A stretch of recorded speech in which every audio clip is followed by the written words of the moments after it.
Hello everybody and welcome to your fifth Java tutorial. Today we're going to be talking about if statements and how we can use them to evaluate certain variables. Now before we continue into that code, I'm just going to be talking about the semicolon at the end of this line. Now, when your compiler is reading your Java program and converting it into a language that the machine can understand, it needs to know where statements end. The semicolon here just tells Java that this is the end of this statement. So we're making an integer variable, it's called myAge, and it's 23. That's the end of the statement. So now let's talk about how if statements are used to evaluate certain variables and how we can use them to decide which segments of code we want to execute. So let's start by talking about how the if statement works. And once again, as always, I'll be leaving the code in the description. So the if statement works like this. It goes, if a certain condition is true, then execute the code inside the braces. You'll notice that we're using the double equal sign here because unlike the variable declaration statement, we're comparing my age to 23. In this statement here, we're saying we're going to make a variable and we're going to make the variable equal to 23. But in this one, we're saying, well, does the variable equal 23? So if my age equals 23, we're going to use system.out.println, which prints a line of text to the console, and it's going to say you are 23. So let's go ahead and see how that works. We're going to run it, compile and run it. And you can see at the bottom, the if statement evaluated to true. If my age equals 23, well, yes, it does. Then we're going to print out the line. But what happens if we change my age to 25 and try to run this code?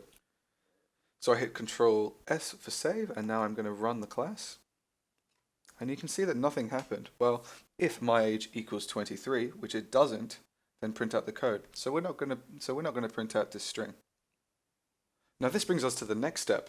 We have something in Java called the else statement. So we have an if statement here. If my age is 23, then we're going to print out this. If it's anything else, then we're going to print out you're not 23. So if my age is 25, it's going to say, is my age 23? No.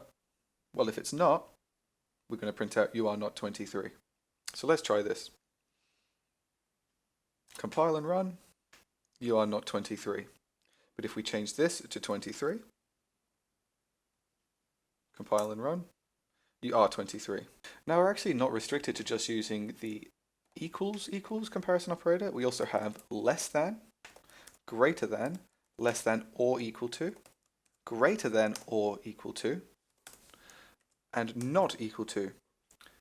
We can also say if my age is not equal to 23, and my age is not equal to 24, you are not 23 or 24. This double and means if this is true and this is true, then the whole statement evaluates to true. We also have or if this is true or this is true, or both, then the statement evaluates to true. Now the or statement is not the L key, it's actually the backslash key with shift held down. It's also known as the pipe character. Now we can also have an if statement within an if statement. If you look at the code here, we have an integer variable called myAge, which is equal to 23. Now if myAge is greater than 20, we're going to print out this line, you are older than 20. After that, if my age is equal to 23, we're going to print out this line, you're actually 23. Else to this statement, print you are under the age of 23. So if I run this,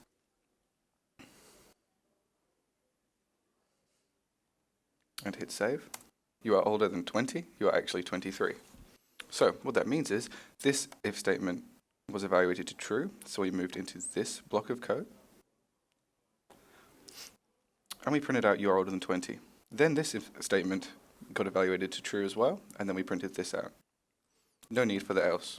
But if we make this, say, 19, and then run the code, this statement is evaluated to false. So we move to the else, and then we print you are under the age of 20. So that's how we can use the if statement in the Java programming language. Stick around for the next tutorial where we'll be learning all about while loops.